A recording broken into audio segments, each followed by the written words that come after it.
That is the Chery Omoda 5. That's right, Omoda 5, and it's just arrived in Australia. In fact, I still think it's got jet lag. Now, I've lived with it for the last couple of days, and I can tell you there are some amazingly good things about it, but there are a couple of things which aren't good at all. I'll explain everything. Actually, not everything. You can read that in the full review at carsguide.com.au, but after you watch this video, you'll know what I'm talking about. Ready? Let's go. Let's start with the looks, because just like me, from some angles the Omoda 5 and myself are ridiculously good looking, and from others, we're not. I like this giant mesh grille, these taillights, that rooftop spoiler, but not these wheels. I don't think the way the car sits on them looks good, especially from behind. And those, they aren't really exhaust pipes. They're plastic, shaped to look like them. But inside, it's hard to find an angle in which this cabin doesn't look stunning. I think Chery has done an amazing job of designing this interior. Now, we're in the top of the range EX. I love these seats. They're not leather, but they feel amazing. They're really supportive. I love this bronze piping which runs down. You can see that element running through the console and on the doors. Look at this blue light. I'm not sure if you can see it, but there's a blue design pattern which runs along the dashboard here. These double screens which are standard on both grades. It's a really upmarket cabin, more upmarket than the Corolla Cross. Look at this center console. I love the way it floats. Modern, minimalist, very good, Chery. Very good indeed. But how much does it cost? Now, there are two grades of Omoda 5 in Australia right now. There's the entry grade, and then there's the top of the range Omoda 5 EX. Now, the Omoda entry grade lists for $29,900. And the EX, the fancy one, is $32,900. Now, those are the list prices. Now, those prices are really competitive when you compare it to, say, a Toyota Corolla Cross or a Haval Jolion. Very good. Standard features. Do you want to talk standard features? Let's talk standard features. We have the fancy EX grade here, but both grades come standard with LED headlights and daytime running lights. Both grades have 18-inch alloy wheels, but the EX gets these snazzy red highlights and red brake calipers. Inside, they both have double 10.25-inch displays as well. There's wireless phone charging and wireless Apple CarPlay and Android Auto. They both also have proximity unlocking and push-button start. Both grades have power-adjustable driver's seats, but the EX has a power front passenger seat too. And both seats up front are heated on the EX. There's also a heated steering wheel too, and a power tailgate. And the EX also has a sunroof. Both grades have a Hey Chery digital assistant who can do things like turn the temperature down or put the radio on when you say, "Hey Chery, look, see, it's now wearing little headphones." Oh, so helpful, so creepy. Okay, I like how many standard features this car has, and I like what type of standard features you've got as well. Now, there's a proximity unlocking, which is quite different to a lot of proximity unlockings. You don't have to touch the door handle to unlock the car. You just have to walk near it. So I've got the key in my pocket, and I walk over like this, and it's already unlocked. So there you go. You just jump in. I'm going to show you something I really like. It's not the engine, but it is under here. Ouch. It's this. Double struts. That's right, no bonnet keeper upper holder at all. I love double struts. Used to dance under that name at one point. Now that is a 1.5 litre petrol engine, and it makes 115 kilowatts and 230 Newton meters, which sounds like nothing on paper or on screen, but actually it's quite responsive. Transmission is a CVT, that stands for continuously variable transmission. And normally I hate these transmissions more than avocado. But this one's really good. Actually one of the best I've ever driven. Coming later in the year is a sporty version of the Omoda 5. It's got a 1.6 litre turbo engine. And next year in 2024, there's going to be a completely electric Omoda 5. Something to look forward to. Do you want to go for a drive? I do. I really do. Wait till you see this. All right, let's go for a drive, shall we? Okay, we are on. I like this gear shifter. It falls straight in the palm of your hand. It's really good. What doesn't really work well is this rear vision mirror. You'll notice that as soon as you get in the car, it's got like a really wide angle lens on it, or mirror on it, and it shows the back seat really well, but nothing beyond the back seat, which is what a rear vision mirror really is for, to see cars behind you. It's like looking at binoculars, but round the wrong way. It's distant in terms of its visibility. That's a bit of a fail. So that's the first thing you'll notice that's wrong here. And at the start of this video, I did say that there were a couple of things which it didn't do well, things that weren't very good at all. And it's really with the driving of this car where things don't get very good. I'll show you what I mean. Now, the first thing I mean is the steering. Steering in the Omoda 5 is lumpier than my mashed potatoes, which are really lumpy. It's got a very odd feel to the steering. It's very light, but it doesn't have a natural feeling at all. It doesn't feel direct, doesn't feel accurate. It feels like it wants to spring back to the center way too quickly.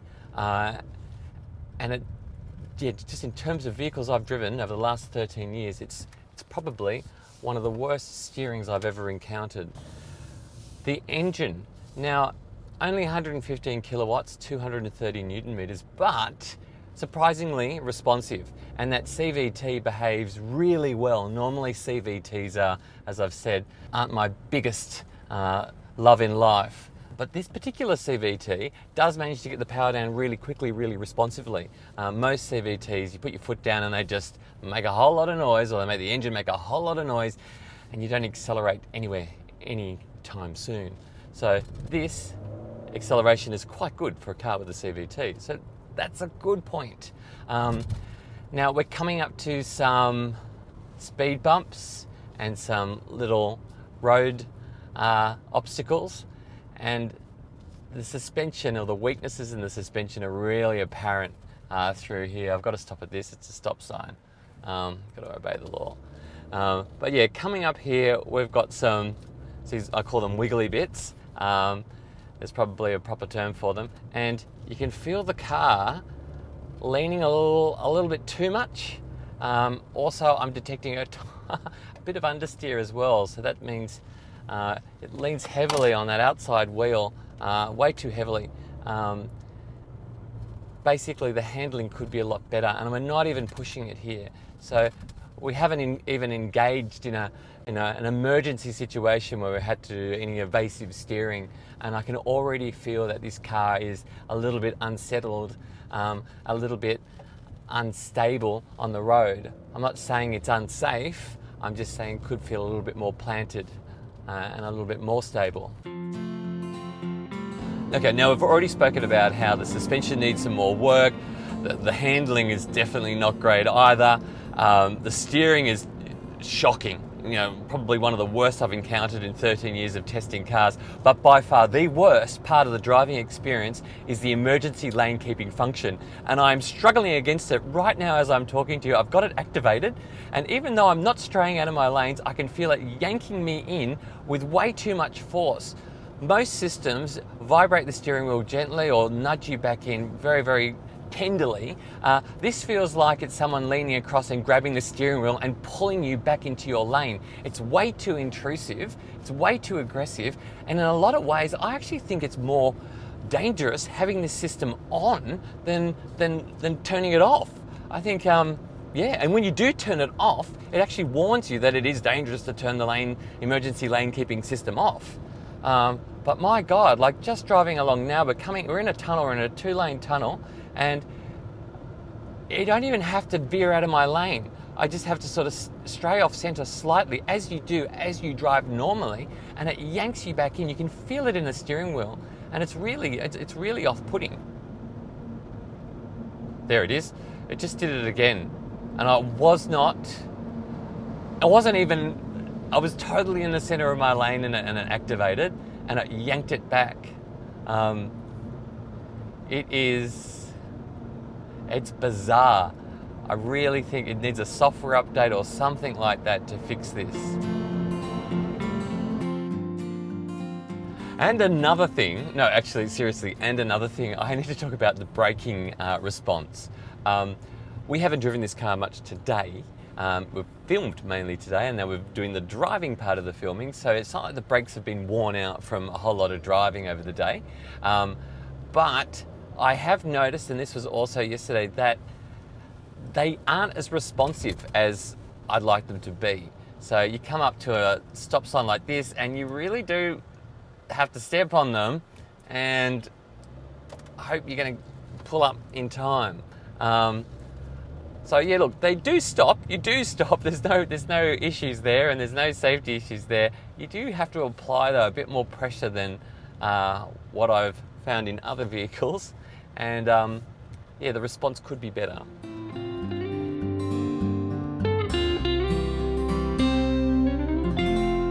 Chery has come up with a cabin that not only looks great, but it's practical too. Very practical. Cabin storage is excellent. It rings around Toyota's Corolla Cross. I like this floating center console with the wireless charging pad on top and storage underneath and USB ports on the side. There are cup holders and the door pockets are enormous in the front and back. And look at rear legroom. At 191 centimeters tall, I'm officially annoyingly tall. But I can sit behind my driving position easily, and headroom is good as well back there. There are directional air vents back there too, and another USB port. And now the boot. It's not enormous, but there's enough room for the giant CarsGuide suitcase and the small one. All right, let's talk fuel. Now, Chery says that after a combination of open and urban roads, the Omoda 5, this one with a 1.5 litre 4-cylinder petrol engine, should use 6.9 litres of petrol per 100 kilometres, which is, well, it sounds really good, but in reality, that's what we got. It's a little bit thirstier.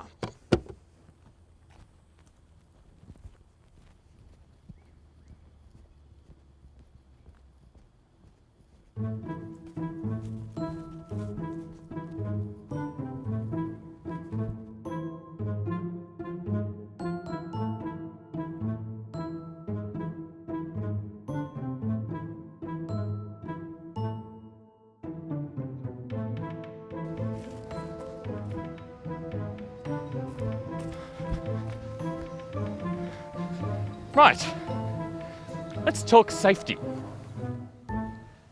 Now, the Omoda 5 hasn't been given an ANCAP crash test rating yet, but it did score 5 stars in the European equivalent, the Euro NCAP. It got 5 stars in 2022.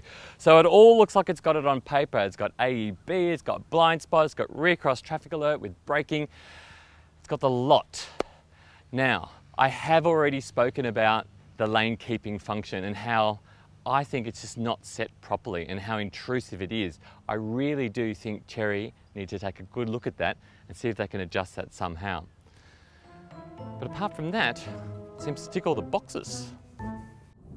Omoda 5 if you're here, it's the C5 if you're in Russia, and the FX if you happen to be in Israel. That's right, a little bit of trivia for you, for the barbecue. Now, the Omoda 5 is covered by a 7-year unlimited kilometre warranty. That's very good. There's 7 years cap price servicing. That's also very good. But there's also 7 years roadside assistance. That's very, very, very good. Look, there's a lot to like about the Chery Omoda 5. It's practical, the cabin tech's really good, the styling is good from certain angles, the interior is certainly nice. The warranty is good, but the way it behaves on the road, that's not good. That lane keeping function, Chery, you need to review that. And same with the steering and possibly even the suspension too. Now, in terms of the price, now it's very competitive. So I would say it's excellent value for money. So there you go, the Chery Omoda 5.